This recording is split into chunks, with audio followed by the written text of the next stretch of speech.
Em 1725, um oficial austríaco chamado Ernst Frombel assinou um documento que mudaria para sempre a história do medo na Europa. Naquele relatório, escrito com a formalidade burocrática de um império, ele descreveu algo aterrorizante: um cadáver que se recusava a apodrecer, com sangue fresco escorrendo pela boca e uma vila inteira implorando por permissão para cravar uma estaca no coração do morto. Pela primeira vez na história, a palavra vampiro aparecia num papel do Estado. E não era uma ficção, era um documento oficial, carimbado, assinado por uma autoridade do Império Habsburgo, e ele dizia, com todas as letras, que aquele homem morto estava matando os vivos. E o mais perturbador, esse não foi um caso isolado. Antes dele, durante décadas antes e décadas depois, a Europa foi consumida por uma epidemia que muitos alegavam ser causada por ataque de vampiro. Cadáveres foram desenterrados, corações foram arrancados e queimados. Médicos militares assinaram laudos confirmando que corpos mortos há semanas tinham sangue fresco nos órgãos. E comunidades inteiras entraram em pânico. Eu sou o Dionísio e hoje vamos comentar sobre os casos reais que deram origem ao mito do vampiro. Aliás, seria apenas mito? Ou essas criaturas existem entre nós? Enfim, sem mais delongas, vamos ao mistério.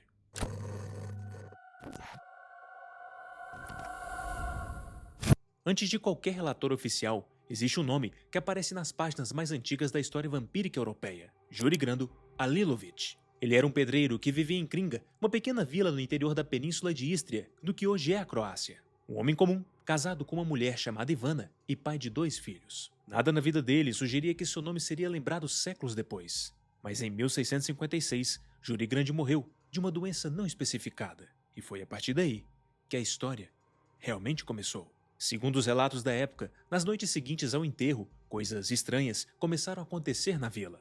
Batidas misteriosas ecoavam nas portas das casas depois da meia-noite. E a regra era simples e aterrorizante. Quem tivesse a sua porta batida, morreria, poucos dias depois. Mas o terror não parava aí. A viúva de Juri relatou que o marido morto visitava seu quarto todas as noites. Ela descreveu o cadáver como tendo uma expressão horrível, como se estivesse ao mesmo tempo sorrindo e ofegando, e que ele a violentava.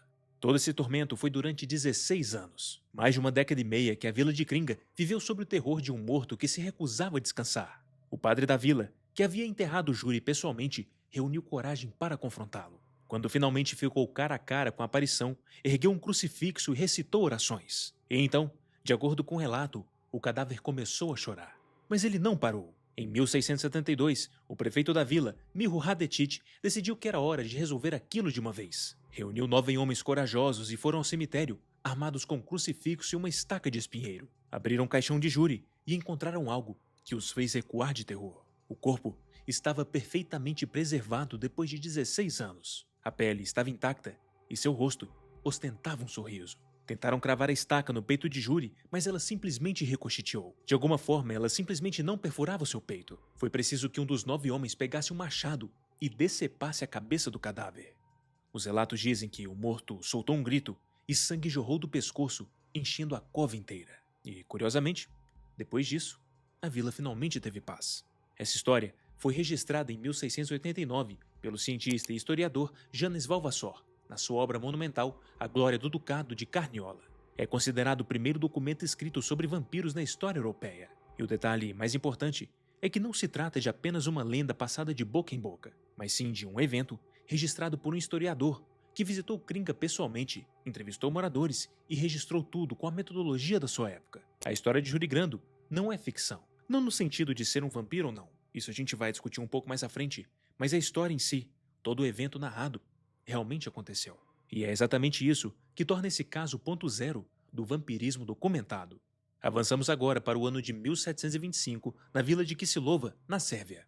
A região tinha acabado de passar do domínio otomano para o controle do Império Austro-Húngaro. A partir disso, funcionários imperiais foram designados para administrar aquelas vilas remotas, e um deles era o provisor imperial Ernst Frombel. Petar Blagojevich era um camponês comum. Morreu em 1725 de causas não esclarecidas, e nos 8 dias seguintes à sua morte, 9 pessoas da vila morreram subitamente, cada uma após uma doença fulminante que durava no máximo 24 horas. Em seus leitos de morte, várias dessas vítimas juraram a mesma coisa. Petar Blagojevich aparecia para elas durante a noite e as estrangulava. A viúva de Petar acrescentou algo ainda mais perturbador. Disse que o marido morto havia voltado para casa e pedido seus sapatos. Em outra versão do relato, Peter teria voltado a casa e exigido comida do próprio filho. Quando o filho se recusou, Peter o teria assassinado, o mordendo e bebendo todo o seu sangue. A comunidade estava em completo desespero. Os moradores então procuraram Frombô e exigiram que ele autorizasse a exumação do corpo. Frombô tentou convencê-los a esperar pela permissão formal do Belgrado, mas os aldeões foram categóricos. Ou a exumação acontecia imediatamente, ou eles abandonariam a vila inteira. O funcionário do estado então cedeu. Na presença de um padre, o corpo de Peter foi desenterrado e todos ficaram assustados com o que viram. O cadáver não apresentava sinais de decomposição. O cabelo e a barba pareciam ter crescido. Havia pele nova e unhas novas onde as antigas tinham descascado. E o mais perturbador de tudo, sangue fresco era visível na boca e ao redor dos lábios. Os moradores, agora convictos de que estavam diante de um vampiro, cravaram uma estaca no coração do corpo. Segundo o relatório, depois de perfurarem o cadáver, sangue fresco jorrou pelos ouvidos e pela boca. Depois, queimaram os restos para garantir que ele não voltaria. Frombô redigiu então seu relatório oficial e o enviou às autoridades em Viena. Esse documento é histórico por um motivo específico. É a primeira vez que a palavra vampire aparece em um documento oficial do Estado, e foi a partir dele que o termo vampiro começou a se espalhar pelas línguas ocidentais. Se Peter Blagojevich colocou a palavra vampiro no papel, Arnold Paoli a colocou nos jornais e transformou um fenômeno regional num pânico continental. Arnold Paoli era um miliciano das fronteiras que se estabeleceu na vila de Medveda, às margens do rio Morava Ocidental, também na Sérvia. Ele carregava consigo uma história que perturbava seus vizinhos. Dizia que quando estava estacionado numa região chamada Kosovo, provavelmente o atual Kosovo, havia sido atacado por um vampiro. Para se curar, seguiu o remédio da tradição popular dos Balcãs. Comeu terra do túmulo da criatura e esfregou o sangue dela em seu próprio corpo. Por volta de 1726, Paoli morreu num acidente, caiu de uma carroça e quebrou o pescoço. E então, nas semanas seguintes, o terror começou. Vizinhos relataram ver a figura de Paoli vagando pela vila à noite. Pálido, inchado, assombrando as casas. 4 moradores disseram que ele os havia visitado e atacado. Todos os 4 morreram poucos depois, apresentando sintomas que ninguém sabia explicar. A vila então decidiu agir. O corpo de Paoli foi exumado cerca de 40 dias após o enterro e o que encontraram horrorizou todos os presentes. O corpo não apresentava sinais de decomposição. A pele estava avermelhada, as unhas e o cabelo pareciam ter crescido e sangue fresco escorria dos seus olhos, ouvidos, nariz e boca. A comunidade não teve dúvidas. Aquilo era um vampiro. Sem hesitação, cravaram uma estaca de pinheiro em seu coração. Os relatos dizem que o corpo soltou um gemido e sangue jorrou do ferimento, e depois deceparam a cabeça e queimaram os restos. Fizeram esse mesmo procedimento com os 4 moradores que ele supostamente havia matado, para evitar que eles também se transformassem. Mas a história de Arnold Paoli não terminou ali. Cerca de 5 anos depois, no inverno de 1731, uma nova onda de mortes varreu Medveda. Mais de 10 pessoas morreram em questão de semanas, algumas em apenas 2 ou 3 dias, sem qualquer doença aparente. O médico militar Johann Friedrich Glasser foi enviado para investigar. Ele não encontrou sinais de doença infecciosa convencional e sugeriu desnutrição como causa, mas os moradores rejeitaram a explicação. Insistiam que era obra de vampiros e ameaçaram abandonar a vila se as autoridades não agissem. A notícia chegou a Viena e o próprio imperador ordenou uma investigação formal. O cirurgião militar Johannes Flickinger foi despachado para Medveda com 2 oficiais e 2 outros cirurgiões. Ao chegarem, 2 pessoas a mais já haviam morrido. Flickinger supervisionou a exumação de múltiplos corpos e encontrou exatamente o que os moradores descreviam. Alguns cadáveres estavam normalmente decompostos, mas outros, enterrados há mais tempo, estavam estranhamente preservados, com sangue fresco nos órgãos. No relatório oficial, datado de janeiro de 1732, Flickinger usou a expressão, abre aspas, em estado vampírico, para descrever os corpos. A investigação conseguiu rastrear a cadeia de contágio até Arnold Paoli. Descobriu-se que, além de ter causado diretamente a morte de 4 pessoas, ele também havia matado alguns animais, como bois e ovelhas. Em tempos de escassez, os aldeões não desperdiçavam carne e acabaram consumindo os animais contaminados. Uma mulher chamada Stana chegou até a esfregar o sangue de Paoli no próprio corpo, acreditando que isso a protegeria. Ao longo de 5 anos, esses elementos teriam mantido a chamada infecção vampírica em circulação, até que ela culminou na segunda epidemia. E aqui está o que torna o caso de Arnold Paoli único na história. O relatório foi publicado em um jornal acadêmico de Nuremberg. De repente, toda a Europa educada estava lendo sobre vampiros sérvios. não através de lendas camponesas, mas através de relatórios assinados por médicos e oficiais afirmando que corpos mortos estavam matando os vivos. A história se espalhou de Nuremberg para a Alemanha inteira e logo chegou na França e depois na Inglaterra. Os casos de Blagojevich e Paoli foram um estopim, mas estavam longe de ser os únicos. Relatos de vampirismo se multiplicavam por toda a Sérvia, Romênia, Hungria, Prússia e além. As comunidades das fronteiras militares dos Habsburgos, vilas pobres devastadas por guerras e isoladas, se tornaram focos de pânico. As autoridades imperiais, presas entre a racionalidade iluminista e a necessidade de manter a ordem nas fronteiras, se viram forçadas a lidar com um problema que desafiava qualquer explicação que possuíam. Na própria Medveda, o caso de Paoli inspirou exumações em série, mas outros locais registraram seus próprios surtos. E existe um caso que, embora seja o mais difícil de datar com precisão, se tornou talvez o vampiro mais famoso da Sérvia, Sava Savanović. Segundo o folclore, Sava se abrigava no moinho de água no rio Rogatica, na vila de Zaroje, no oeste sérvio, e que ele matava e bebia o sangue dos moleiros que iam moer seus grãos. Ao contrário dos casos documentados por oficiais austríacos, Sava Savanović pertence mais ao terreno da tradição oral, mas a sua influência cultural foi gigantesca.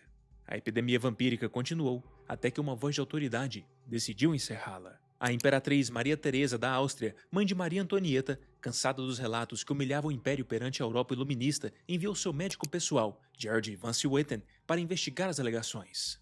Van Swieten examinou os casos, analisou os relatórios e chegou a uma conclusão categórica: vampiros não existem. Tudo podia ser explicado por processos naturais de decomposição, por doenças não compreendidas e pela ignorância das populações rurais. Em resposta, Maria Teresa promulgou leis que proibiam a abertura de túmulos e a profanação de cadáveres em todo o império. Oficialmente, a era das exumações havia terminado, mas na prática, a crença não morreu. Ficou apenas um pouco mais contida nos rituais feitos longe dos olhos das autoridades. E séculos depois, ela reapareceria num lugar inesperado, do outro lado do Atlântico. Agora, partimos da Europa medieval rumo aos Estados Unidos da América, mais especificamente na região da Nova Inglaterra. Isso lá no século XIX, porque foi ali, em pleno território americano, que aconteceu algo que ficou conhecido como o Grande Pânico Vampírico da Nova Inglaterra. A causa era uma doença chamada, na época, de consumpção, hoje conhecida como tuberculose. Essa era a principal causa de morte nos Estados Unidos do século XIX, responsável por até 1/4 de todos os óbitos de algumas regiões. A doença era devastadora e completamente incompreendida. Se espalhava facilmente entre membros de uma família, amontoados em casas de fazenda durante os invernos gelados. As vítimas definhavam lentamente, ficavam pálidas, magras, com olheiras fundas, tossiam sangue e iam se consumindo até morrer. E os médicos da época não tinham a menor ideia do que estava acontecendo. Quando uma família via seus membros morrerem um após o outro, todos com os mesmos sintomas horríveis, a explicação mais lógica, dentro do sistema de crenças que esses colonos haviam trazido da Europa, era que o primeiro morto estava se alimentando dos vivos a partir do túmulo. Eles não usavam a palavra vampiro, mas o conceito era idêntico ao das vilas sérvias. O morto estava drenando a vida dos vivos. E, nesse caso, a solução também era a mesma: desenterrar o corpo e destruir os órgãos. Um dos casos mais antigos documentados é o da família Ray de Jewett City, em Connecticut. Em 1845, Lemuel Ray morreu de tuberculose aos 24 anos. Seu pai e seu irmão Elisha morreram um pouco depois. Quando o único irmão sobrevivente, Henry, também adoeceu, a família tomou medidas desesperadas. Em 1854, exumaram os corpos de Lemuel e Elisha, arrancaram os órgãos e os queimaram numa colina próxima ao cemitério. Contudo, mesmo com os esforços, Henry acabou morrendo.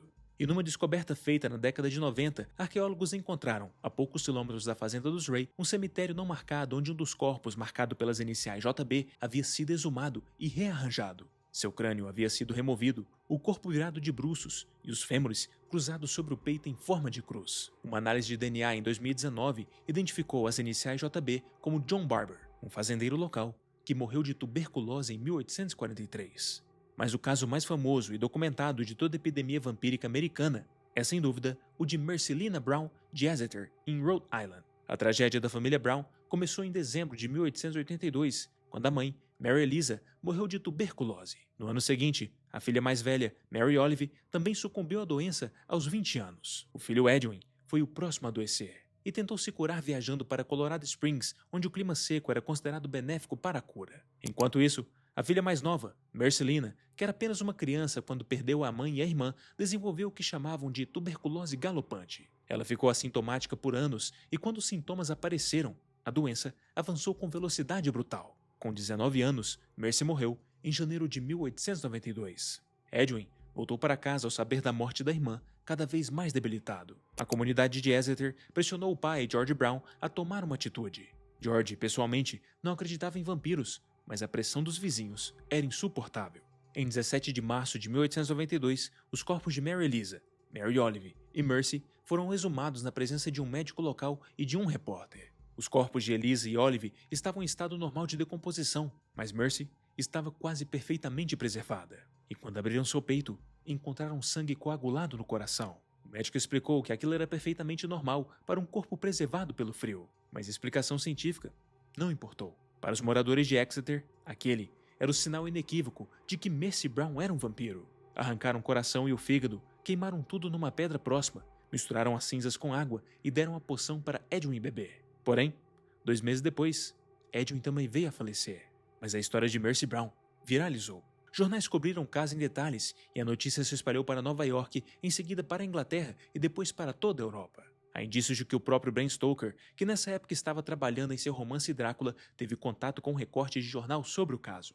Mas não se engane, as histórias de vampiros não são exclusividades da Europa ou da América do Norte. Isso porque existem relatos de supostos encontros com vampiros em território brasileiro. Em 1973, um taxista paulistano chamado Valdemir Gomes de Oliveira procurou a imprensa com um relato um tanto quanto curioso. Segundo Valdemir, numa noite de trabalho em São Paulo, ele aceitou uma corrida com um passageiro que se identificou como médico. Em determinado momento da corrida, o suposto médico teria atacado Valdemir tentando mordê-lo no pescoço. O taxista disse que só conseguiu se livrar do ataque quando começou a rezar para Padre Cícero. Segundo seu relato, ao invocar o nome do santo de Juazeiro do Norte, o passageiro recuou e abandonou o veículo. O taxista ficou com marcas no pescoço e, convicto de que havia dado carona a um vampiro de verdade, levou a sua história à polícia e à imprensa. É o tipo de caso que parece absurdo à primeira vista. Um vampiro, num táxi, em São Paulo, derrotado por uma oração a Padre Cícero. Mas o fato de ter sido registrado pela imprensa, com nome, profissão e depoimento do taxista, coloca o relato num patamar diferente das lendas urbanas anônimas. Agora, ainda na América do Sul, existe outro caso que merece atenção. Ele vem de Lima, no Peru. Mais especificamente do bairro de Barranco, um dos redutos boêmios mais tradicionais da capital peruana, famoso pelas noites que se estendem até de madrugada.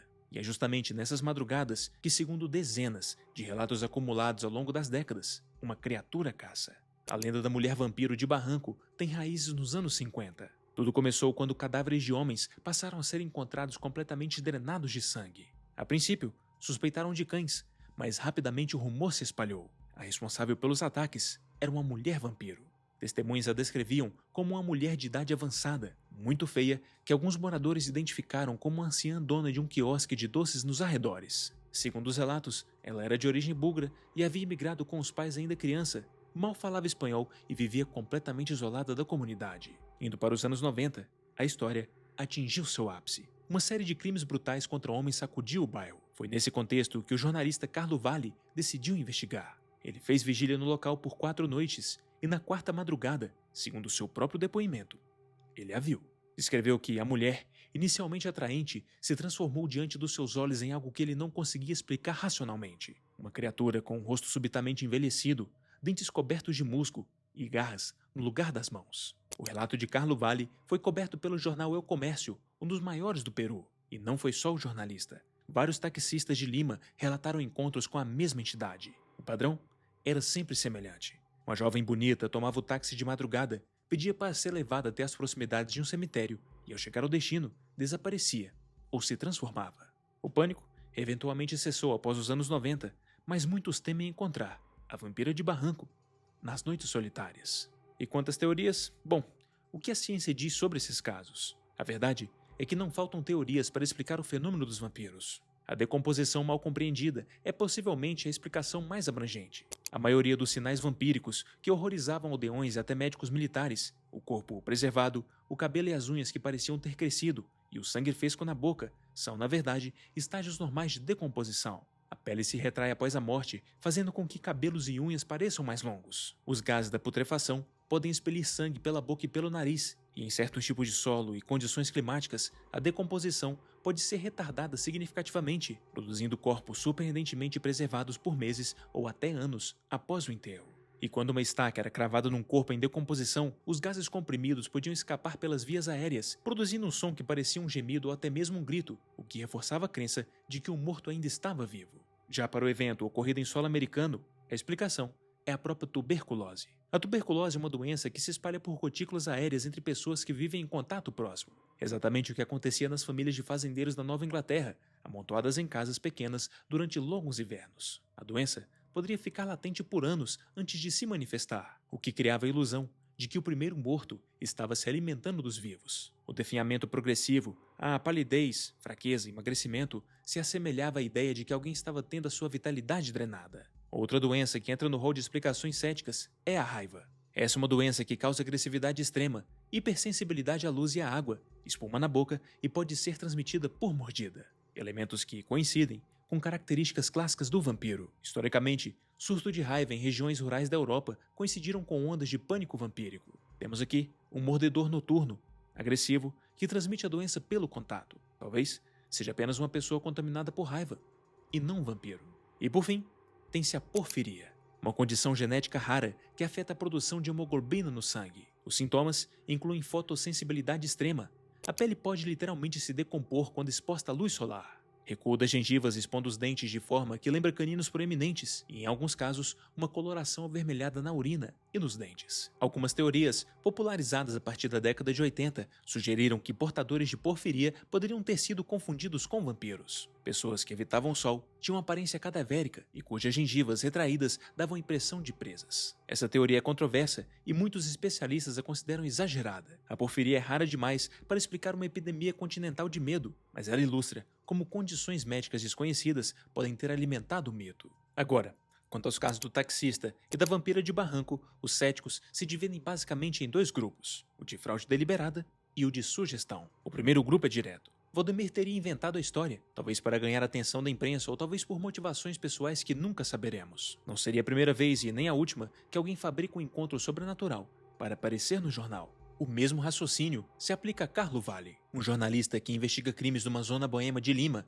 e, convenientemente, acaba tendo um encontro com a criatura que estava investigando. Para os céticos mais ferrenhos, é uma história fantasiosa demais para ser verdade. O segundo grupo é mais interessante, porque não acusa ninguém de mentir. A teoria da sugestão diz que essas pessoas realmente acreditam no que viram, mas que o que viram foi na verdade produto da própria mente. Um passageiro estranho, numa madrugada de São Paulo, talvez com um comportamento agressivo ou alterado por álcool ou drogas, pode ter sido reinterpretado pelo cérebro de Valdemir como algo sobrenatural, e o medo fez o resto.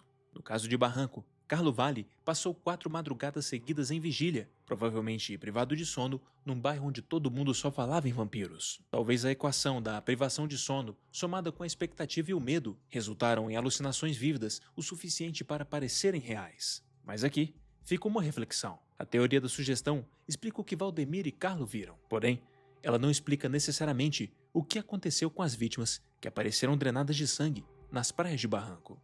Bom, depois de tudo que vimos hoje, a pergunta que fica não é se vampiros existem. Na verdade, essa é a menos interessante de todas. A pergunta que realmente importa é: por que tantas culturas diferentes, em tantos lugares diferentes, em tantos séculos diferentes, criaram a mesma criatura?